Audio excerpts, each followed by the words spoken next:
For a lot of skeptics, the very first question that they have, the very first question on their mind is, does God exist? Are there good reasons to believe? Are there any good reasons to believe that God exists? So in doing apologetics, oftentimes we have to start with that question.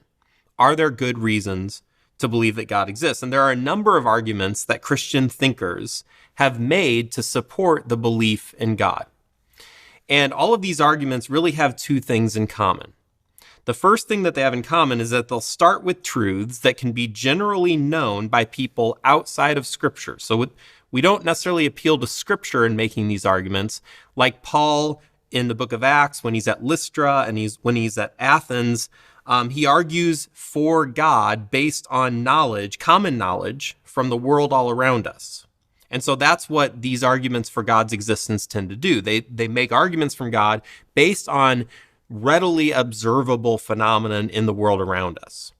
The second thing that they have in common is that they're really not trying to prove that God exists. Any argument that sets out to prove that God exists through human reason alone is really in danger of defending the existence of an idol, not the existence of the God of the universe. We're not trying to prove that God exists. What we're trying to do in these arguments is we're trying to show that the belief in God is indeed reasonable, that based on all of the evidence that we can observe, it's more reasonable to believe that God exists than to believe that God doesn't exist. And so what I want to do in this short video is I want to offer just a handful of the most common arguments that believers have made for the belief that God exists. There are, of course, other arguments that we can talk about, but I'm just going to focus on some of the most common ones. The first one that I want to refer to is often called the cosmological argument. The cosmological argument. And the cosmological argument exists in three parts. The first part, or the first premise, says, whatever begins to exist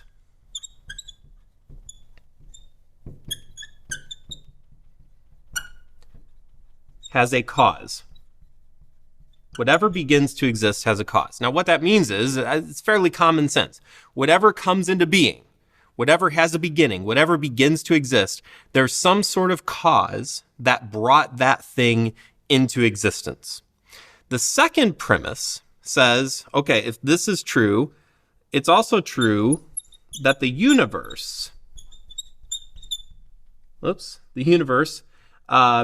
began to exist. Ignore my handwriting there. The universe began to exist. So what we're arguing here is that the universe is not infinite, that the universe indeed had a beginning. And there's good reasons, both scientific and philosophical reasons, to believe that the universe is not infinite, that the universe did indeed have a beginning. One of the arguments that I like to make to defend this point is based on the scientific law of thermodynamics, that we know as a law of science that things break down over time. It's a readily observable law of science. It's a law of the universe. So if it's true that things break down over time, then if the universe were infinite, if it were truly infinitely old, then the universe would have broken down at some point infinite number of years ago. And so it's not possible, given the law of thermodynamics, it's not possible that the universe has always existed. There was a time where the universe began to exist. Now, this leads then to the conclusion that the universe has a cause. Now, the skeptic will say, well, you're still a long way away from the God of the Bible.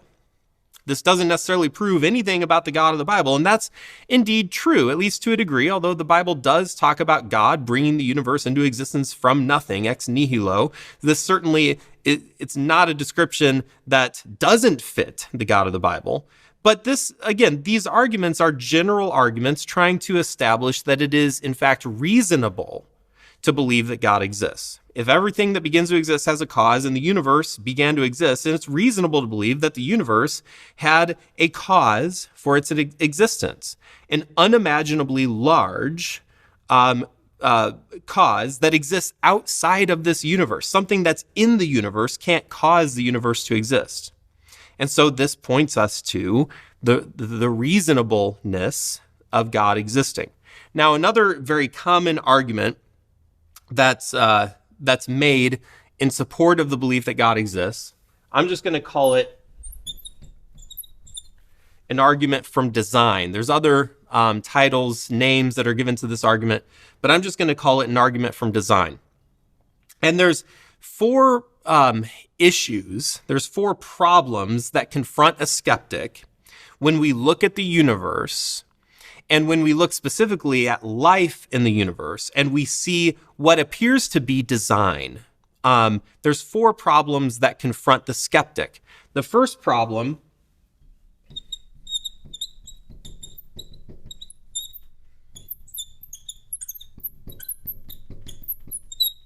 is called specified complexity. Now, let me explain briefly what that means. Specified complexity. Now, if I were to take a bowl full of letters and just dump them onto the ground in any sort of random order, that would be complex. That would be something that's complex. Specified complexity is when you actually take letters in the alphabet and you arrange them in a complex way, sort of like this phrase here, specified complexity. You arrange them in a complex and specified way in order to communicate something. That's specified complexity. And so when you look at the structure of this universe, and specifically the structure of life in this universe, what you see is not just complexity. What you see is actually complexity with a specified intent, with a specified purpose. And so that's one of the arguments that the argument from design makes. The skeptic is also confronted by what's called irreducible complexity. Irreducible complexity. Now, what irreducible complexity is getting at is the idea that not only do we observe specified complexity in this world and in life, but we also observe complexity that is irreducible. In other words, you can't break it down into any other or any smaller constituent parts. One of the explanations that a skeptic would give for the existence of life in the universe, for instance, is that life just kind of evolved step by step over millions and even billions of years, that life just kind of evolved gradually over time. What irreducible complexity says is it looks at systems, like, for instance, the human cell. It looks at these very small systems and it says these systems are small enough that they are irreducibly complex. In other words, there's no possible way that this thing could have come into being one step at a time. It had to have come into being all at once if it were going to be functional. One of the classic examples of this that's often given is the example of a mousetrap. A mousetrap is irreducibly complex. There's no way for a mousetrap to kind of be put together piece by piece and still be a functioning mousetrap. In order for it to function, it all has to be there or it's not going to be functional at all. And so both specified complexity and irreducible complexity are a problem for the skeptic. Another problem for the skeptic is something that's called fine-tuning. Fine-tuning. Now, what fine-tuning is, here's a way of thinking about fine-tuning. Imagine that you are in a control room. In this control room, we're designed to sustain life on the planet, okay? And in this control room are hundreds of dials and knobs and switches. And all of these dials, all of these knobs and switches, they have to be exactly right. They have to be exactly tuned in a particular way, set in a particular way, if life were actually going to happen. Okay? Now, what fine-tuning observes is this is essentially the situation that we're in. In order for life to exist, frankly, in order for the universe to exist, there are several, even hundreds of different constants that have to be carefully and meticulously fine-tuned if life were actually going to exist. I want to give you an example of this. We know that there are at least 150 different physical constants needed in order for life to exist. All of these constants must exist with absolute precision. Again, think of that control room with all the knobs and dials and switches. They have to be absolutely precise if life is going to exist. For instance, the ratio, I'm going to give you one of these physical constants. The ratio of electromagnetic force to the gravitational force must be fine-tuned to 1 in 10 to the 40th power. In order for life to exist, it has to be tuned with that level of precision. Caltech astrophysicist Hugh Ross illustrates these odds in this way. Imagine covering every square inch of the surface of North America with dimes. Once that is done, put on another layer. Continue until all the dimes reach the height of the moon, which is 238,000 miles up. Then repeat that 1 billion times. And then pick out one designated dime from that pile of dimes. That's the level of precision that has to exist in order for life to exist in this world. And the person who believes in God simply is saying the chances of this happening are so outrageous that it's more reasonable to believe that this universe were designed by a creator than that this all just happened randomly or accidentally. Here's another problem that faces a skeptic. The problem of common sense. I have a friend who's a skeptic, and he doesn't believe in God. He loves science, though. He loves science. He sent me a picture a while ago. He sent me a picture of a man sitting in a chair with a prosthetic leg. And this prosthetic leg was one of the most intricate prosthetics I've ever seen. Almost had the exact same functionality as the leg that it replaced. And my friend sent me this picture and he said, you know, some people look at what God has done, look at things like this and say, praise God. I look at things like this and I say, praise science. And so I sent him a message in response. I said, you know, that is, an impressive scientific achievement. That is an impressive prosthetic leg. I'm sure this man is extremely pleased to have this leg. But do you suppose we'll ever reach a point in our scientific discoveries, in our scientific inventiveness, do you think we'll ever reach a point where we will design a leg that is so lifelike, where we'll design a leg that is so close to the leg that it replaces, that a skeptic will come along and say, oh, well, that's a happy accident. Well, that's an interesting accidental occurrence. Well, of course not. We would never get to that point. Why? Because common sense keeps us from getting to that point. We look at a prosthetic leg and we intuitively recognize that it was designed. So why in the world would we look at the physical leg that the prosthetic replaces and conclude the opposite, that it wasn't designed, that it's just sort of a happy accident of the universe? It doesn't make any sense. Now, a related argument to the argument of design, I'm not going to write it up on the board, but a related argument is called the argument from information. The argument from information. And this argument exists in just 3 points as well. The first point is this: genetic material contains information. Genetic material contains information. What we've discovered about DNA specifically, about genetics in the last 50, 60 years is astounding. It's amazing. And it's gone a long way to bolstering our confidence that we are indeed carefully and wonderfully made. And so when you look at genetic material, DNA, it's impossible to not conclude that there is information in DNA. Here's the second point. The second point is that information is a byproduct of intelligence. Information is a byproduct of intelligence. Just look at the words that I've written up on the board.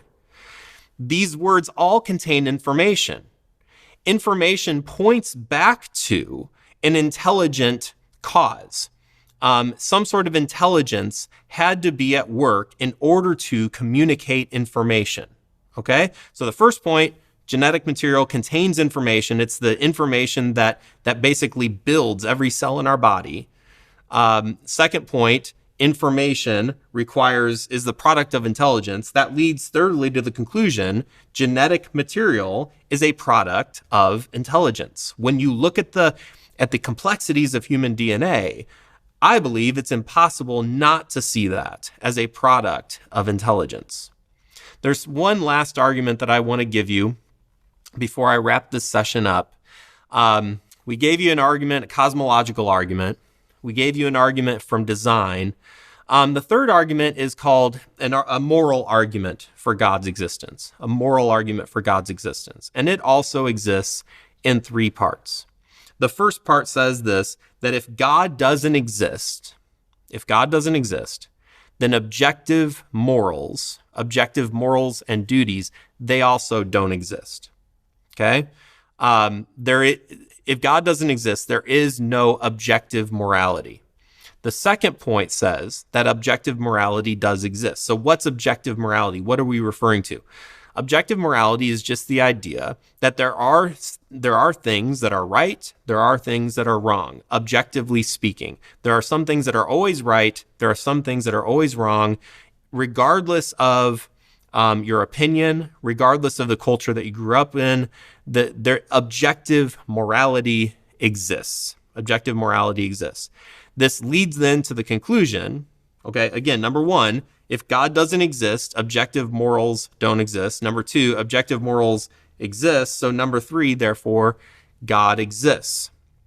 Now, skeptics will obviously try to challenge both of those premises. Some will challenge the notion that you need God in order to have objective morals and values, to which I would respond, there's really no other explanation for the existence of an objective moral system than the existence of a God who transcends this world.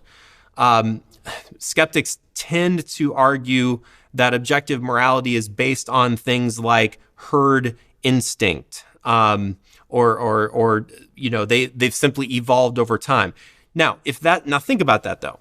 If that's the case, if morals have simply evolved over time, okay, that we've evolved over time to say it's wrong to kill other people, that's just a product of evolution. There's nothing binding about that morality though. That morality is simply descriptive. There's nothing binding about it. So all you can say is, evolution has told us that murder is wrong. But for me personally, if I want to murder, then it's not wrong for me. You see how objective morality kind of goes out the window?